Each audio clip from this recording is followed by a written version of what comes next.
With the last Medal of Honor, we were very proud of what we did, especially, coming out of World War II, rebooting the franchise, and, going back to our core tenets and what the franchise was built on, telling the soldier's story from the soldier's point of view. And it worked real well for us in that regard. And so, we've doubled down. This story in this game is actually written by the Tier 1 operators while they were deployed overseas. And, we had about a dozen on the last game, sort of helping us craft that narrative. This game, we've got twice that many now, guys from the special operations community that have come in and really helped us craft our game and our story, and everything from the dialogue to the chatter to the environments to the character, the best traits of all the guys, just all infused into this product.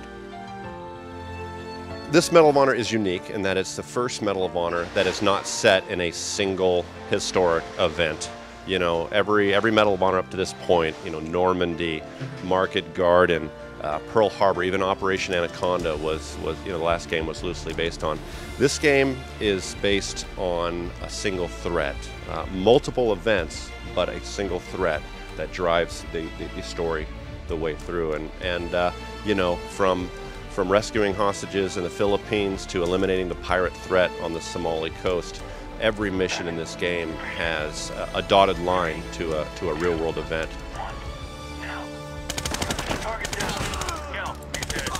We don't focus on realism, we focus on authenticity, and really just making sure that the game remains plausible and the tone that we set, fits within the Medal of Honor brand. And again, just, putting you alongside these guys and sort of getting an idea and an understanding of what they're going through. But as far as the gameplay goes, it's still a fast-paced, in-your-face, up-close and personal first-person shooter. There's nothing real about a video game, and combat and simulating actual combat. But what we try to do again is remain authentic and plausible and honor what these guys are going through. But again, like I said, getting shot and ducking behind cover and healing up a few seconds later, then going back at it, there's nothing real about that. And so what we try to do is just, evoke those feelings and that stress of combat, but also just making it enjoyable in a sense that, like I said, you may learn something. We heard a lot from our fans in the old days about how they learned something from a Medal of Honor game. Maybe they didn't listen in school about World War II or certain battles, but they learned something. So in this game, when you're going to these locations and you're fighting Abu Sayyaf in the Philippines or Al-Shabaab on the Somali coast, you may take some time and go Google it, and you may remember hearing things on CNN or some broadcast that says, I remember that.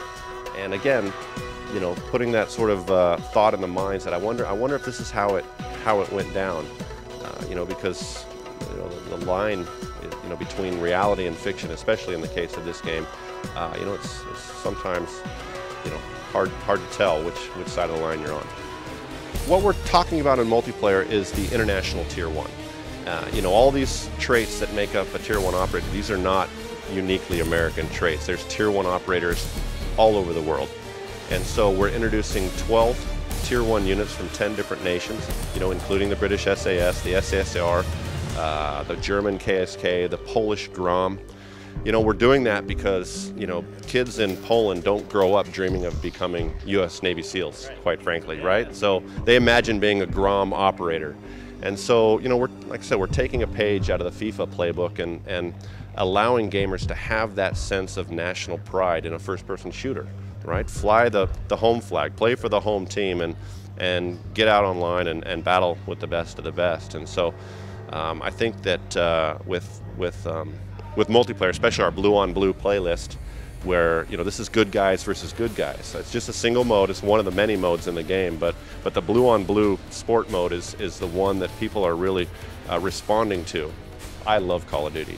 I've been a consumer of that franchise for many years. I've got many friends at both Infinity Ward and Treyarch, and they do a really good job at crafting their experience. But again, with Medal of Honor, we just try to do something a little different, set a different tone. and tell our own story. So Medal of Honor Warfighter coming October 23rd, 2012 to PS3, Xbox 360, and PC.